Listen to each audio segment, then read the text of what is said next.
Thailand के Phuket से दिल्ली आ रही एयर इंडिया की फ्लाइट अचानक हवा में बुरी तरह कांपी।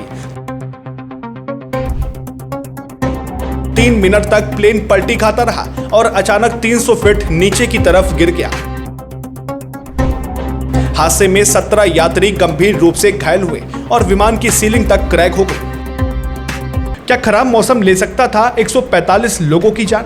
जानिए एयर इंडिया की फ्लाइट में कल कैसे टला एक बहुत बड़ा हादसा। नमस्कार, मैं हूं वर्चित और आप देख रहे हैं नेशनल टाइम 7। थाईलैंड के फुकेट से दिल्ली आ रही एयर इंडिया की फ्लाइट AI 2389 कल अचानक आसमान में भयंकर टर्बुलेंस यानी तेज हवा के झटकों में फंस गई। उड़ान भरने के करीब 1.5 घंटे बाद अचानक प्लेन हवा में 300 फीट तक नीचे आ गया। विमान में कुल 137 यात्री और 8 क्रू मेंबर सवार थे। इस दर्दनाक हादसे में 13 यात्री और 4 क्रू मेंबर समेत कुल 17 लोग बुरी तरह घायल हो गए। घायलों को इलाज के लिए तुरंत अस्पताल ले जाना पड़ा। एक प्रत्यक्षदर्शी पैसेंजर ने बताया कि सुबह का समय था और ज्यादातर लोग सो रहे थे। अचानक विमान जोर से हिलने लगा और करीब 2 से 3 मिनट तक हवा में पलटी खाता रहा।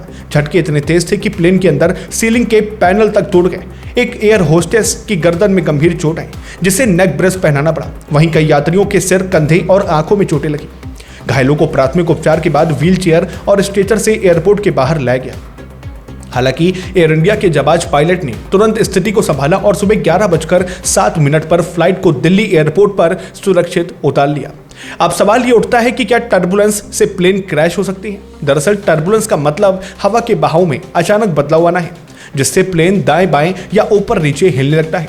टर्बुलेंस 3 तरह की होती है।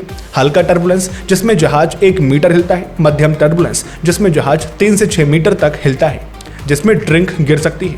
तीसरा होता है गंभीर टर्बुलेंस, जिसमें जहाज 30 मीटर यानी करीब 100 फीट या उससे भी ज्यादा नीचे आ जाता है। ऐसे में अगर सीट बेल्ट ना बंधी हो तो यात्री सीधा छत से जा टकराता है। इतिहास गवाह है कि साल 2001 में अमेरिकन एयरलाइंस की फ्लाइट 587 टेक ऑफ के बाद टर्बुलेंस के कारण क्रैश हुई थी और 260 लोगों की जान चली गई थी।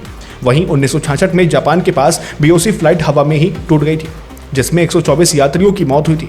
लेकिन आजकल के आधुनिक विमान हर तरह के मौसम को झेलने के लिए बनाए जाते हैं और पायलटों को विशेष ट्रेनिंग दी जाती है। इस मामले की जांच अब director general of civil aviation यानी DGCA कर रहा है। फिलहाल आपका इस खबर को लेकर क्या मानना है? कमेंट बॉक्स में अपनी राय जरूर साझा करें। लाइक करें, शेयर करें और सब्सक्राइब करें नेशनल टाइम 7 को। फिर मिलते हैं एक और नए अपडेट के साथ। तब तक के लिए नमस्कार, जय हिंद, जय भारत।